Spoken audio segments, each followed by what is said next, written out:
What's up mga ka-technician? Nagbabalikan DIY Pinoy Technician. Sa mga hindi pa nagsusubscribe dyan guys, masusubscribe na kayo. Click notification bell button, click nyo at flash nyo rin na mga videos. So yun guys, tuturuan kayo kung paano mag-repair ng furnace or yung automatic heater siya guys para sa bahay. So, ang problema niya guys ay ito. So nakita nyo, yung status ng LED, ayun guys oh. So alternate blinking siya ng green at saka red. So, ibig sabihin guys, may error po yung furnace natin. Kasi dito guys, ang tawag ng heater, or tawag natin guys heater pero dito sa US, furnace ang tawag po dito. At kapag ganyan guys, ang problema niyan, simulan nyo muna sa dito, sa may gas. Okay? So, pakita ko sa inyo guys. So, tignan nyo kung naka-off. Kasi pag nakaganyan guys, yung itsura niya, so ibig sabihin naka-on yan. So kapag ka nakaganito, naka-off yan. So hindi talaga gagana yung furnace nyo. So kailangan naka-on. So ito sa akin naka-on kasi siya, tapos di pa rin siya nagana. Okay?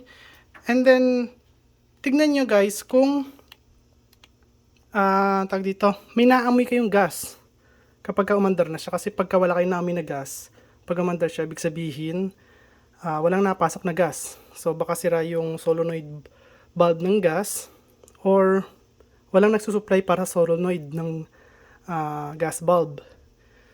So, eto guys, naka 5 o 7 beses na siya o nag-recycle siya ng ganun ka dami kasi tinitignan niya or chine-check niya kung bakit ganun nga yung sira niya, bakit walang lumalabas na gas or bakit walang apoy. Guys, walang apoy yung furnace. So dito nyo rin makikita nyo rin dito guys kung may apoy yung furnace eh. So kung nakikita nyo guys, wala siyang apoy oh. Ayan, walang naka indicate na may apoy siya. So kapag ganyan, check natin yan guys. So may power naman siya. So kapag ganyan may power siya guys, so off muna natin. So hindi natin kailangan i-check yung power supply niya kasi nga may power nga. So alisin muna natin to.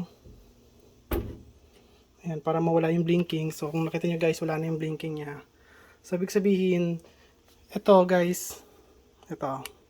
So meron siya ditong switch para kapag ka tinanggal nyo to, safety po yan guys, safety switch. Para hindi siya umandar. So ayan, kung nakita nyo guys, magsisimula tayo mag-check guys, syempre sa heater. Yung igniter niya guys, kung ang igniter niya, kung buo ba o sira. Ayan. So, check natin yan. So, kailangan natin ng tester. Syempre, ilagay lang natin siya sa ohms. Ayan. And then, ganito guys, kapag ka nasa ohms na siya, so, gagawin natin ay, tatanggalin natin yung ano niya, igniter. Dito guys, yung igniter niyan.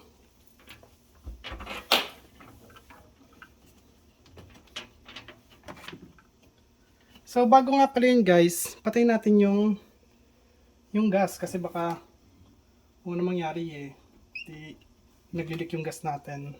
So, patayin yung gas, patayin yung power supply, hugutin. So, ayan guys, sinugot yung power supply. And, eto guys. Tanggalin natin to. Dapat may makita tayo dito na 45 ohms or 50 ohms. So, eto siya guys. Pakita ko sa inyo. So, eto siya guys. Eto, ayan. So, dito tayo magsusukat. Eto guys. Eto. So, tignan natin kung may 40 or 50 ohms yan. Kasi pag walang resistance yan, matik yan guys, sira yan. Or pataas yung resistance, sira yan guys pag ganyan. So, ayan guys, pakita ko muna sa inyo to, ayan. At check na natin. Tingnan muna natin kung May continuity siya. So, ayan guys. May continuity siya. So, lagyan natin to dito.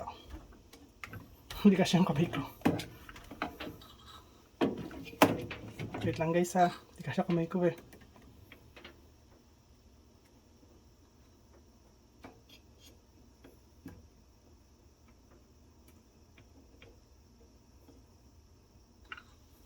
So, ayan guys. Kung nakikita nyo. Ay, hindi pala nakikita.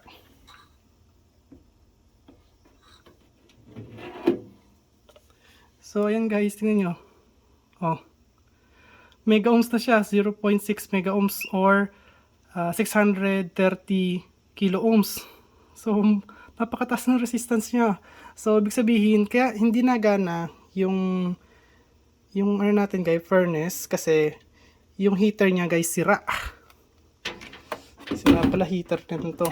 Pagka ganyan kasi guys, matik, lagi ko siyang inuuna or lagi akong nagche-check ng heater or yung ano niya, filament or yung igniter. Okay?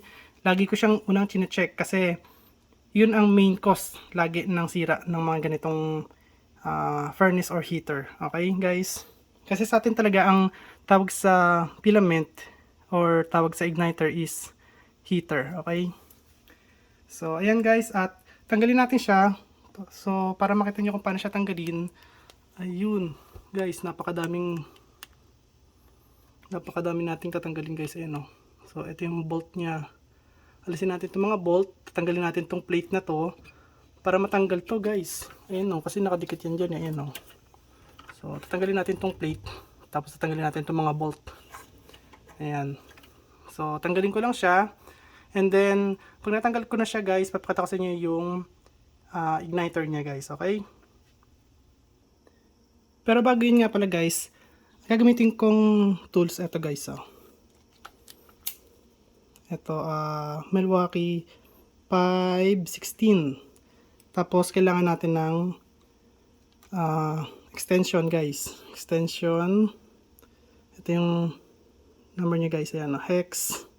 Ito guys, hex 1 port by 12 inches. Okay? 1 port inches by 12 inches.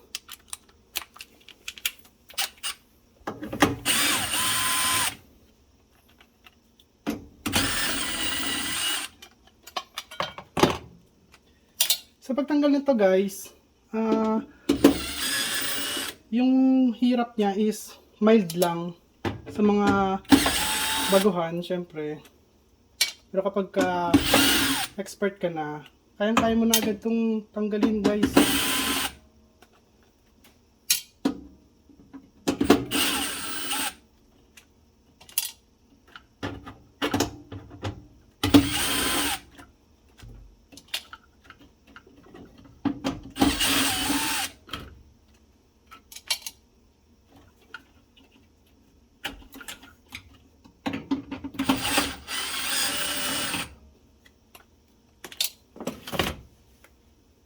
So, kailangan natin tong ganito guys, or kailangan nyo lang ng long nose kasi wala akong long nose guys. So, gagamitin ko tong cutter para tanggalin yung, eto guys, papakita ko ha.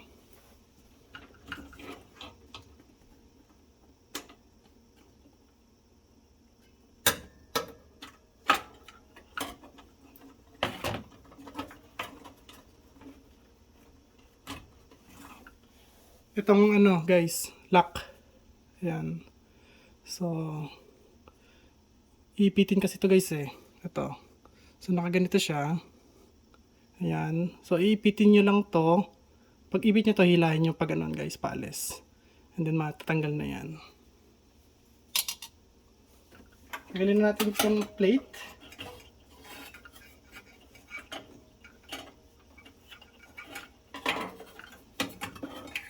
So, pagka tinanggal nyo yung plate, dito yung wire sa loob. So, alisin nyo lang yung wire dito guys. Ayan.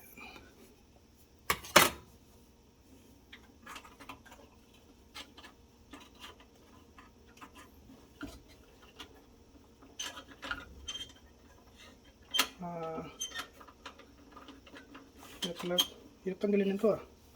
So, siguro may screw pa to guys. So, may screw pa siya guys sa loob. So, bago matanggal tong igniter, kailangan ko muna tanggalin yung screw. Pero, tag dito. Babalik ako guys kapag tanggal na siya kasi mahirap pala tanggalin yung screw. So, ito na siya guys. At natanggal ko na yung screw. Ito yung screw niya. So, nakalagay kasi siya dito guys sa likod. Imbis na sa harap to, nakaganyan. Nasa likod po siya guys, nakaganyan no. So, kailangan ko nang gumamit ng kakaibang technique. So, ganito yung ginawa ko. Ito guys, ginamitan ko ng 1 port na close range guys. Ayan o. So, ito yung pinasok ko dito. Okay. So, kaya ko siya natanggal ng maayos guys. Kasi, mahirap siya guys. Maliit lang yung butas oh. So, kailangan ng kakaibang technique guys. So, itest ulit natin to guys. Para makita nyo na kung talagang sira o buo to. So, lagay sa ohms. Ayan.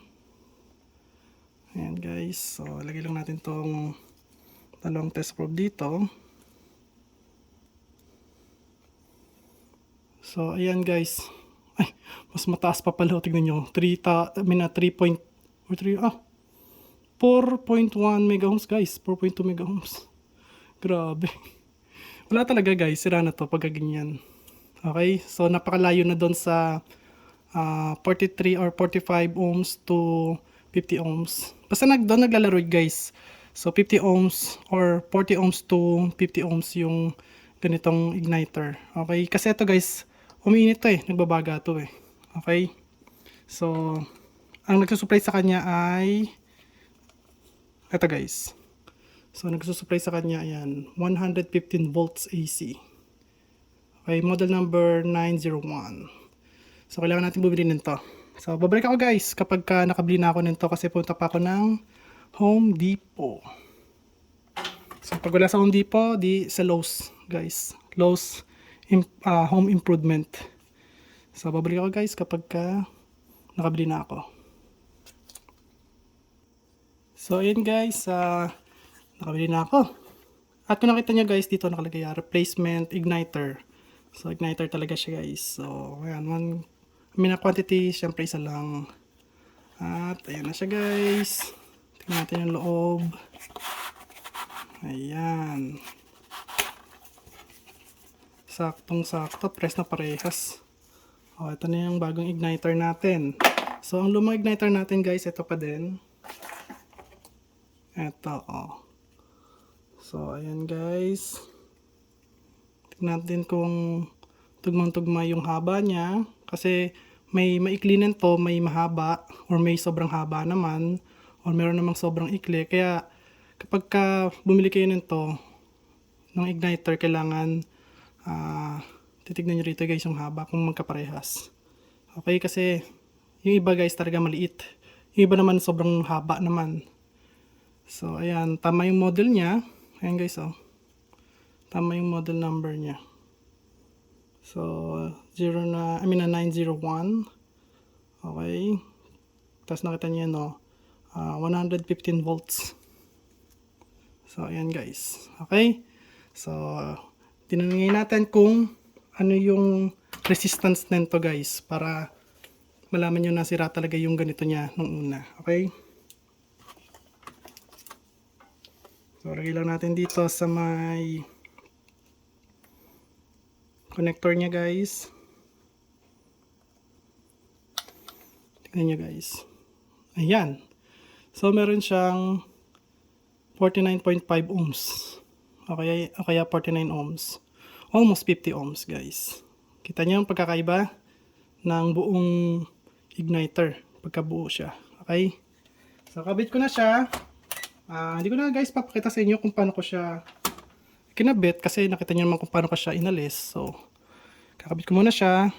And then, after nyan, tignan natin kung gagana na siya. Okay? So, ayan guys, nakakabit na yung igniter natin. So, ayan guys. Ayan o.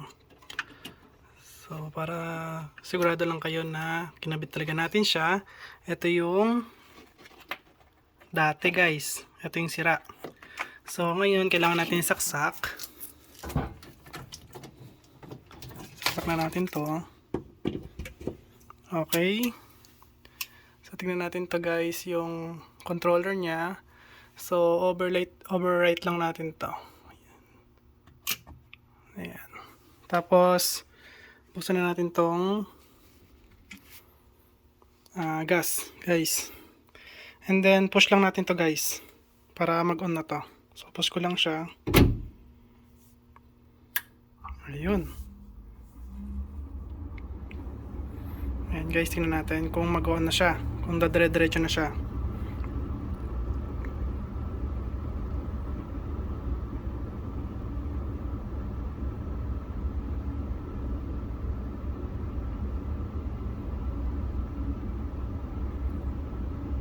So tingnan natin guys kapag okay na siya. Kasi una sabi sirado yung board kasi may error, pero syempre technician tayo, tignan natin kung sira talaga yung board. So ayan guys. So kung nakita nyo yung heater hindi siya mag-on kasi hindi naka-on to. Paano i-on yan? Ito guys, may nakasulat na heater 1, 2. Ayan. So walang naka ano sa heater niya. So ang gagawin natin, punta tayo rito guys sa may controller. So kung nakita niyo yung controller niya, ayun guys Okay, so on natin yung heater. Sa mode, ayan, naka-hit na siya ngayon. So lagay lang natin siya sa 72. Ayan. So heating on, hit on. So tingnan natin guys dito. Tingnan natin yan dito guys. So ayan guys. Okay na siya. Tingnan natin.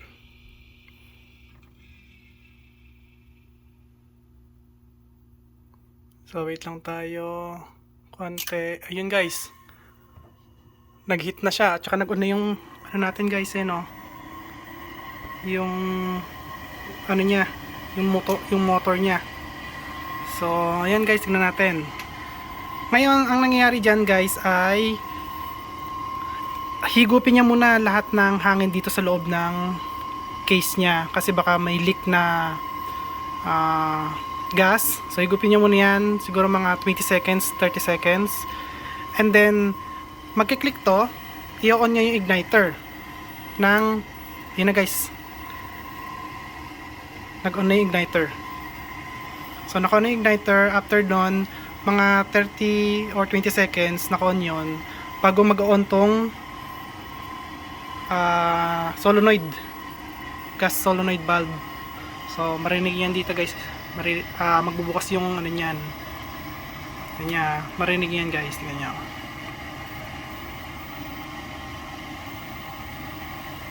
Ayun. Ayun na. Okay na. Okay na. Ayun na, may fire na siya, yun oh. Corner, may flare na siya guys. Meron na ba init? Ayun guys, meron na. Ayun oh, umiinit na oh. Okay. So, yan ang sinasabi ko, oh, 'di ba?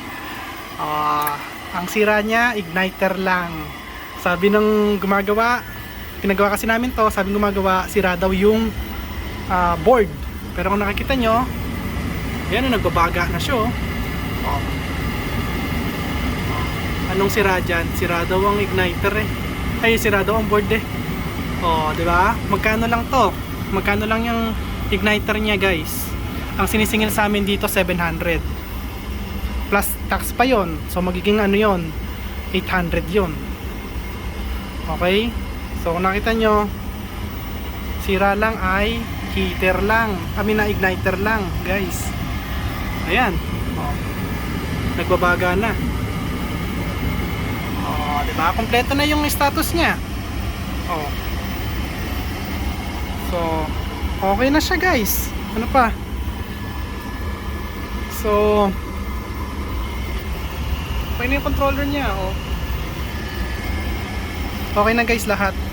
So, kung nagustuhan niyo ang video ko, huwag kalimutan mag-like, share, subscribe. Click the notification bell button, click yung all guys. Bye!